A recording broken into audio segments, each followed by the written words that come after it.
doy la más cordial de las bienvenidas. Ella es coordinadora estatal de bioética y derechos humanos en Puebla. ¿Cómo le va, María Elena? Muy bien, bueno, muchas gracias por la invitación. Estoy muy contenta de por fin participar con ustedes después de tantas invitaciones fallidas por cuestión de ubicación ya de domicilio. Pues bueno, había sido posible estar con ustedes, pero aquí estoy con mucho gusto. A ver si me prestan el tripié de este micrófono, mucho se los voy a agradecer. Gracias, María Elena. Oiga, ¿cómo le fue con el tema de derechos humanos? ¿Participó, levantó la mano? ¿Quería usted ser la ombus, qué es ombudsgirl? Ombudsperson. Ombudsperson. Actualmente ombudsperson. Lamentablemente, pues bueno, no se dio la situación. Yo le aposté a la transparencia, le aposté a la ideología de la Cuarta Transformación. Sin embargo, pues bueno, no se dieron las condiciones. ¿Por qué no se dieron? Hubo, por primera vez, históricamente, 25 personas se inscriben al proceso. ¿Por qué tantas personas? La explicación que yo le doy es que si el anterior presidente, que fue muy cuestionado en cuanto a su actuación, con todas y sus limitaciones, pudo llegar a ser presidente, la mayoría de las personas que se inscribieron dijeron, le apuesto. Y aumentó el número. Fueron 16 hombres, 9 mujeres, 25 personas en total. Al final quedaron 5 hombres y una mujer, tuve el gusto de ser yo. Le aposté también a la experiencia en el tema. No tengo la improvisación en el tema, tengo 25 años trabajando en el tema de derechos. 25 años. 25 años, fui fundadora de la Comisión de Derechos Humanos. Empecé con el puesto más modesto como visitadora auxiliar, visitadora adjunto, directora de recomendaciones, visitadora general, segunda visitadora general, primera visitadora general y bueno, estuve también participando en el tema de capacitación dentro de la misma comisión. Posteriormente estuve 6 años en Fiscalía General del Estado, es decir, del otro lado de la mesa. Estuve en Poder Judicial Federal conociendo el tema de derechos humanos en el ámbito jurisdiccional. Y bueno, incluso también estuve en la Secretaría General de Gobierno impulsando el primer programa estatal de derechos humanos. Es un trabajo realizado con mucho esfuerzo, a costa incluso de limitaciones por cuestión de género, y le aposté a todo eso. Sin embargo, pues se dio la situación del mayoriteo y la única mujer con la legitimación para aspirar al puesto y la experiencia necesaria, lo digo con conocimiento de causa y con convicción, no llegó. La escucho dolida. No dolida, estoy decepcionada. ¿Decepcionada? Sí, decepcionada. No dolida, decepcionada porque finalmente soy una convencida del tema de derechos humanos. Los derechos humanos son una forma de vida. ¿Qué pasó? ¿Por qué está decepcionada? ¿Qué fue lo que no estuvo bien? Porque aquí estuvieron ya algunos aspirantes que llegaron a la final, igual que usted, y hablan de que el señor Biestro se salió con la suya e impuso ahí a su ombudsman carnal. Yo no me atrevería a decir que hubo una situación ahí de ciertas personas. Me decepcionó la situación de la convocatoria, porque 2 días antes de la convocatoria se dice, aparte del programa de trabajo que se solicita en la convocatoria, se tiene que realizar un diagnóstico sobre derechos humanos. Es lamentable que en 2 días pidan un diagnóstico de derechos humanos cuando no existe ese diagnóstico, y así lo establecí en mi presentación. En el primer programa estatal de derechos humanos, en el que participé e impulsé desde Gobernación, justamente ese diagnóstico se partió de la estadística de la Comisión de Derechos Humanos del Estado, muy limitada. Y lo que se dijo es que se tenía que trabajar con las universidades para realizar un verdadero diagnóstico, no un diagnóstico simulado. Entonces, en esas comparecencias todos presentaron su propio diagnóstico. a su leal saber y entender, y sacaron cifras de todos lados, y todo el mundo inventó sus diagnósticos. No, bueno. Y de manera muy clara y transparente yo les dije, no existe un diagnóstico de derechos humanos, y ese es el primer punto en el que hay que trabajar. Ese es el primer punto. La otra situación es que fue casi un examen profesional, y ya lo decían algunos participantes, no es una afirmación mía. ¿Cómo es posible que personas que no conocen del tema, diputados que ni siquiera tienen una preparación profesional, se pongan a examinar a doctores en Derecho, a maestros en Derecho? ¿Recuerda usted, perdón, maestra en Derecho? Maestra en Derecho. Maestra en Derecho. Maestra, ¿recuerda quiénes fueron sus sinodales? Porque esto lo digo yo, a título personal. La verdad es que el Congreso del Estado deja mucho que desear.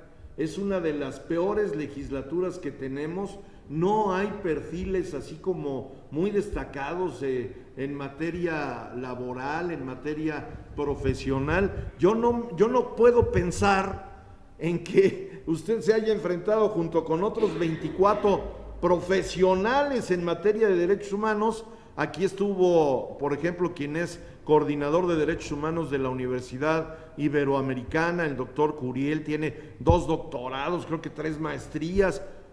¿Quiénes los examinaron? Así es, personas que… ¿Recuerda usted los nombres de los diputados? No lo recuerdo, y qué bueno que no los recuerdo. Qué bueno que no los recuerdo. Oiga, pues la verdad es que es un tema fallido. Yo tengo mis dudas del actual presidente de la Comisión de Derechos Humanos. Bueno, estaba también el doctor Germán Molina, que es rector del Instituto de Ciencias Jurídicas, que por 3 ocasiones ya en esta ha levantado la mano para ser ombudsperson, y pues tampoco se le dio. Pero bueno, ahí está el tema. Yo creo que hay que estar muy vigilantes de la tarea que realice ahora el titular de la propia Comisión de Derechos Humanos. Hoy hablamos de un tema que a mí me preocupa y que yo veo que a nadie le ocupa, el tema de los feminicidios. Es un tema complejo, es un tema de violencia de género, es un tema justamente de derechos humanos a favor de las mujeres, y desde ahí viene justamente el problema de no conocer la realidad de la problemática. Partimos que el artículo 4 de la Constitución establece el derecho humano a la igualdad entre hombres y mujeres, y sabemos que un derecho humano es un valor inherente, una libertad y prerrogativa que tenemos por el simple hecho de ser personas en razón de la dignidad. Ese derecho lo tenemos sin distinción justamente de raza, color, sexo, condición económica, política, social o cualquier otro tipo de condición. Lo tenemos por el simple hecho de ser personas. Y de ahí también yo soy muy objetiva y estoy peleada con esta situación de pelea entre los sexos, que es si los hombres, si las mujeres. Se deben respetar los derechos humanos por el simple hecho de ser humano, de ser persona. La dignidad la tenemos sin distinción, si somos hombres o si somos mujeres. Sin embargo, las mujeres, por cuestión histórica, tenemos una situación de desigualdad en cuanto a la construcción de derechos. Incluso, bueno, recordemos, así nos vamos a la parte histórica, 1789, se emite la Declaración Universal, se emite la Declaración de los Derechos del Hombre y el Ciudadano, nada más del hombre. Refiérame la fecha, por favor. 1789. 1789. Sí. Declaración de los Derechos del Hombre y el Ciudadano en Francia. Ahí se construye, se emite esta declaración, pero solamente es para el hombre y para el ciudadano. Si no eras hombre o no eras ciudadano, no tenías esos derechos. 1791, Olimpia de Gouges se atreve a proclamar derechos de la mujer, y por osar, por tener el atrevimiento de proclamar esos derechos, la matan en la guillotina, muere en la guillotina. Entonces, es una cuestión histórica, efectivamente, es una lucha social histórica de las mujeres de exigir esos derechos, porque se consideraba a la mujer como de segunda clase, siempre. Avalo la lucha de muchos grupos feministas, sin embargo, también se ha llegado a extremos. Los extremos siempre son malos en cualquier situación. Por supuesto. En cualquier situación. No podemos exigir un derecho violando otro derecho. Y en el caso de del tema de los feminicidios.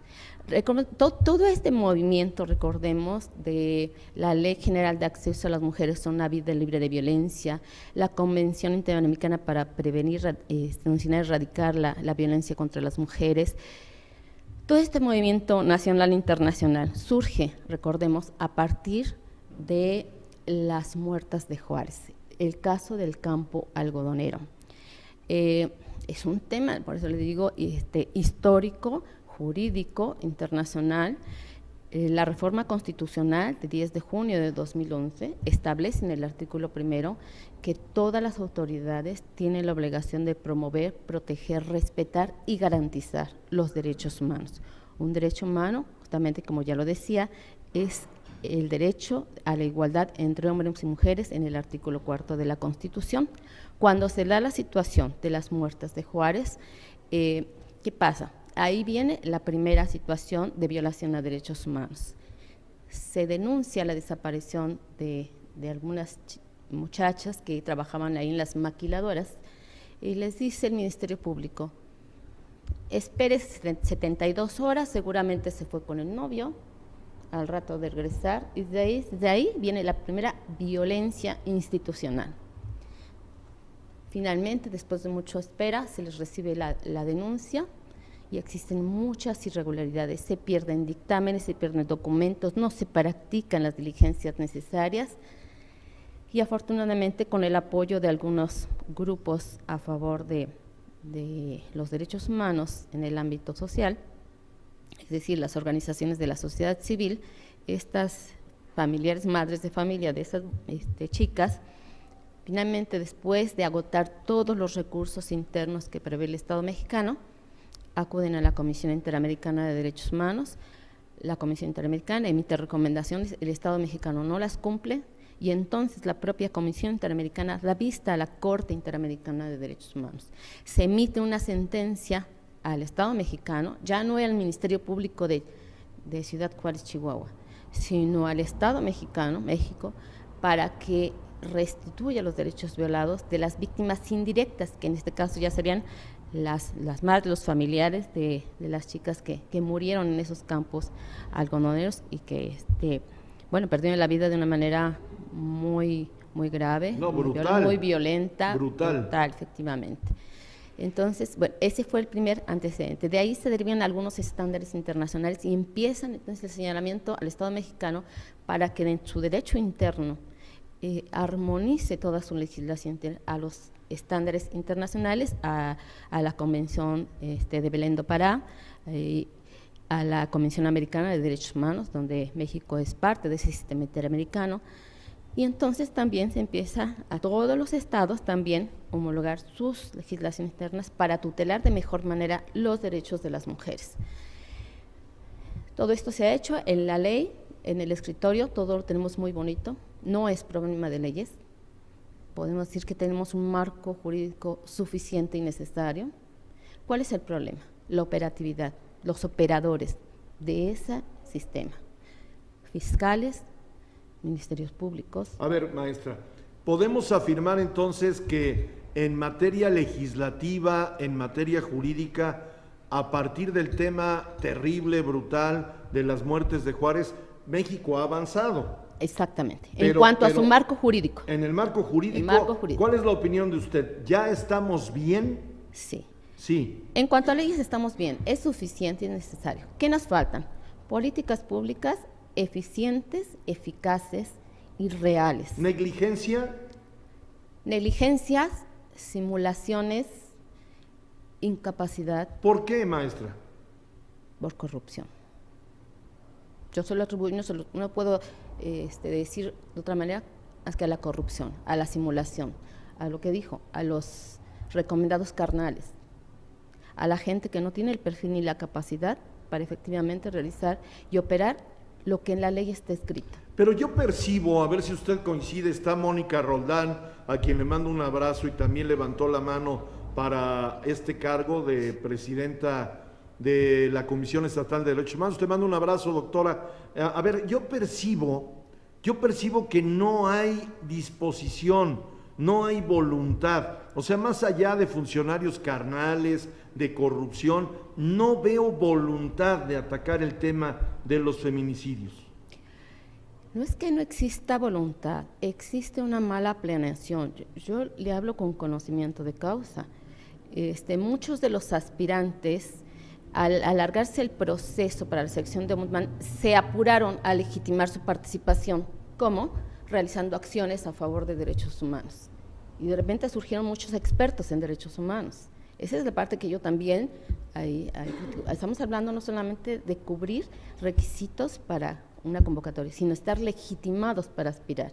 Sí, pero me refiero, perdón, doctora, maestra, perdón, al tema ya concretamente focalizado de los feminicidios. Yo no veo por parte del Estado mexicano, no veo por parte de la autoridad en los estados de la República, no veo políticas públicas ni que se esté, resolviendo el problema. No veo cultura, no veo difusión. En Puebla, lo dijimos aquí, tenemos 2 años al aire, desde el inicio de este programa hablamos de la imperiosa necesidad de la alerta de género. Llegó la alerta de género a Puebla, ¿y qué pasó? Por eso le estoy comentando que con conocimiento de causa, y por eso le di el antecedente de la legitimación, sí, claro. Porque con conocimiento de causa debo decirle que desde hace muchos años, cuando entra el Instituto Nacional de las Mujeres y entra toda la cuestión de la certificación de las instituciones con el modelo de equidad de género, todo ha sido una simulación. Todo ha sido una simulación. Por supuesto. ¿Por qué simulación? A eso voy, ¿por qué? Sí, ¿por qué? Porque se dedican las instituciones a dar instrucciones a que se tienen que certificar de cualquier manera. ¿Cómo se certifican? Llenando carpetas, llenando documentos, sentándose a llenar esos documentos, presentarlos al instituto en el escritorio. Exactamente. Y lo que se tiene que hacer es un cambio de chip, es un cambio de conciencia, de cultura consciente de las mujeres. Es una cuestión ética. Usted es presidenta y quiero pensar representante legal de una asociación civil. No. ¿No? No. ¿Qué es ¿qué dice aquí? Coordinadora Estatal de Bioética y Derechos Humanos en Puebla. ¿Qué es? La UNESCO es una organización internacional que tiene que ver con derechos culturales, con la educación. Es un organismo internacional. Sí. Este organismo internacional prevé también la situación de la bioética. La bioética, bueno, voy a dar el concepto para los que no lo conocen, es el estudio sistemático de la conducta humana analizada a la luz de los valores en el ámbito de las ciencias de la vida y de la salud. No, bueno, de la mayor importancia. Exactamente. Lamentablemente la bioética ha sido acaparada por la comunidad médica en cuanto a la praxis médica. Hablamos ahí de muchos temas polémicos, como por ejemplo el aborto, la clonación, la experimentación en embriones, transfusiones sanguíneas en testigos de Jehová, muchas situaciones. Ese es otro tema, pero ambas disciplinas, bioética y derechos humanos, convergen en la misma situación: tutelar la dignidad humana. Este organismo del cual usted es coordinadora ¿es de la iniciativa privada, de la UNESCO? No, explíqueme, por favor. Es de la UNESCO, recordemos de la Organización de Estados Americanos, de la ONU, de todos esos organismos internacionales. O sea, ¿usted representa en esta materia a la UNESCO en Puebla? En Puebla. Ah, bueno, pues es un tema de la mayor importancia, hay que señalarlo. Ahora, como representante de este organismo, ¿qué falta? ¿Qué tenemos que hacer en Puebla? No es necesario, imperativo, que usted hiciera recomendaciones al gobierno del estado de Puebla, a los municipios y demás. ¿Qué falta? Falta ética en el servicio público. Eso es lo que falta, ética. Falta capacitación, falta perfiles adecuados en cada uno de los ámbitos.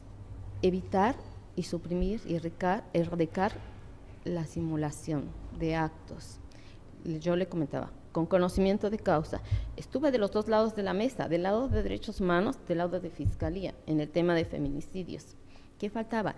Desde Fiscalía, mi función como directora de Derechos Humanos era velar porque los usuarios de procuración de justicia les fueran respetados sus derechos humanos. Y estamos hablando ahí del ámbito de las mujeres.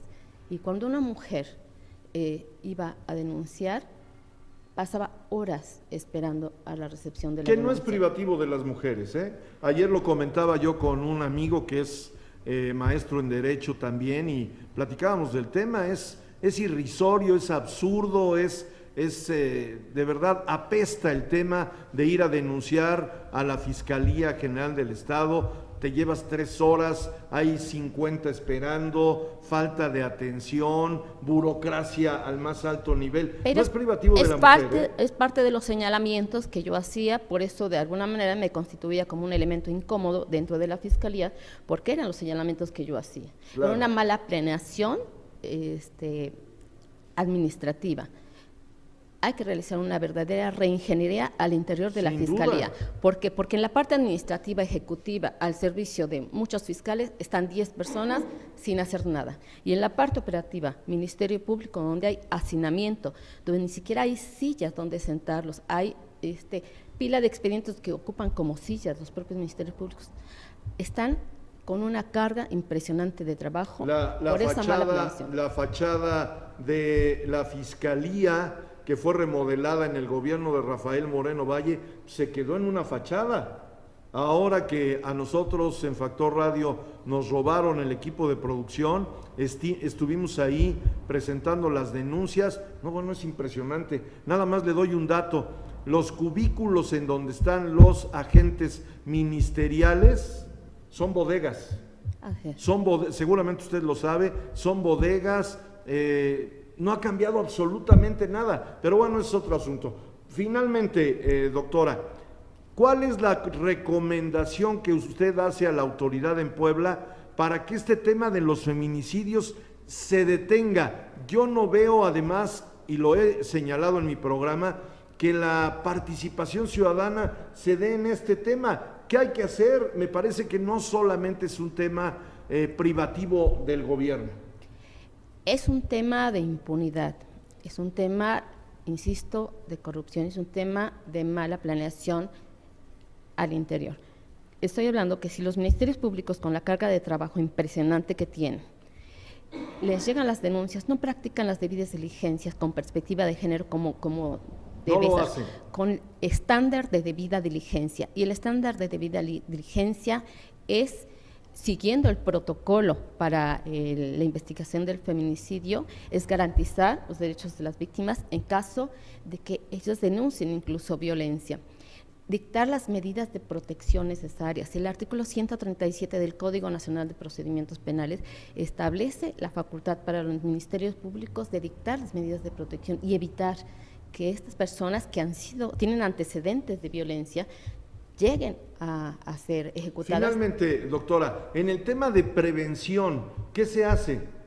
En el tema de prevención, ese es un tema también de educación desde la currícula escolar, es un tema de derechos humanos también. La reforma constitucional de 10 de junio también establece educación en derechos humanos en toda la currícula escolar. ¿Se hace? No se hace. No se hace. Es un tema pendiente también y es parte de la reforma constitucional. La SEP también tiene ese pendiente, no solamente en Puebla, a nivel nacional. ¿Por dónde empezamos? Por casa. Educamos a hombres, a buenos seres humanos, a mujeres, buenos seres humanos. Empezamos por un tema de la resolución pacífica de conflictos, empezamos por el respeto. Yo creo que el respeto es parte fundamental de iniciar con una verdadera tutela de derechos humanos. Pues ahí está. Le valoro mucho, María Elena Guerrero Flores, aspirante a la presidencia de la Comisión Estatal de Derechos Humanos y representante de un organismo internacional en Puebla, que nos haya acompañado el día de hoy. Espero que no sea la última vez. A sus órdenes. Gracias.